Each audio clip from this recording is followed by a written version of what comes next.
Morning there, friends. Welcome to this week's weekly market update. It is November 2nd, just after Halloween. My name is Phil Goff. I'm a loan officer in Dallas, Texas. I work with CMG Home Loans, and I appreciate you watching.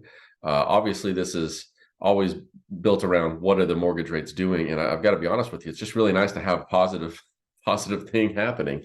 Rates have been doing good things, and man, it's been a while. So these videos are never as fun when rates just aren't doing what they're supposed to.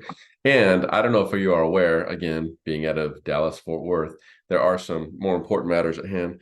And that would be that we have brought home the championship, my friends. So I am going to wear this hat in honor for the rest of this video, which I'm sure a lot of you care so much about. But let's go ahead and look at some slides anyways, so that this doesn't last, 15 minutes of me just praising the Rangers or whatnot. All righty. Let's see here. So again, got to do it. Congratulations, boys. It's been a long time coming. I'm not even from the area.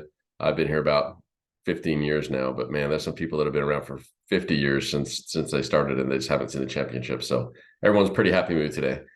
All right, so daily rates. So Mortgage News Daily, who I tend to use quite a bit for who I think is a good avenue of, hey, what are the average rates? These are their posted average rates as of this morning. So last week we were looking at closer to 7.9, somewhere in that range. They've come down quite a bit. So the average rate now is closer to 7.7, maybe even a little shy. We're actually having a better roll at the rates today too. So you might see that actually decline even more. Here's our beautiful chart. Red is bad, green is good. And look at all that green all of a sudden. We've had a nice little bounce back, which is great to see. The Federal Reserve also, who what they say and when they say it controls so much of how people feel about the market. They have done a pretty good job of just coming out and saying, hey, unanimously, we're not going to make any changes. So there are no foreseeable changes. In fact, I heard an economist, how do you say that? I don't know. I'm just a loan officer. So we had an economist, whatever, say recently that he felt like, they probably won't be hiking. It's more of a question as to, okay, stay stagnant, and at what point are we able to come down? In Europe, the Europe economy is looking more and more like they are entering recession, which from a global standpoint, it means that inflation it should start fending off and coming down. So even though no one likes the word recession, that's kind of what we're looking at playing with to try to get these rates to come down for people to get into homes. So just, when I talk with real estate agents lately, we're all having the same issue, and that is this belief that now is just not a good time to buy. And I think it's mostly around interest rate, to be honest with you.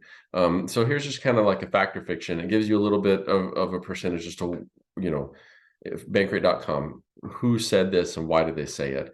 But they say that, 49% right now of Americans, I guess, believe that it's just not a good time to buy.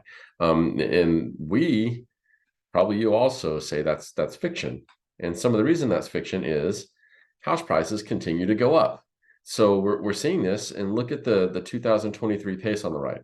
So these are all different housing websites, and they're all predicting what 6, 7, 8% like price change, appreciation year over year. So if you buy a $300,000 house now in 1 year, 8% gain on that's like, now your house is worth like $324,000. So that's $24,000 you would have gained in your asset, what your asset's worth. So even though interest rates are higher, if we're going to see them potentially start coming down, and whether they come down right away or in a year or two, or maybe they never come down, either way, the house is going to continue to appreciate. So the longer you wait, the more that house is worth, and the harder it's going to be for you to purchase it and afford it and want to purchase it. If you wait 2 years and that house is worth $50,000 extra, and the interest rates haven't changed that much, I mean, what boat are you in now? Which just kind of brings us to the last slide.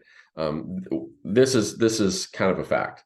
I know we all want interest rates right away to drop, but right now it doesn't look like they're just going to fall off the planet all of a sudden. So even if they drop some, I think for the foreseeable future, now define foreseeable future, no one really knows. Again, no one has a crystal ball.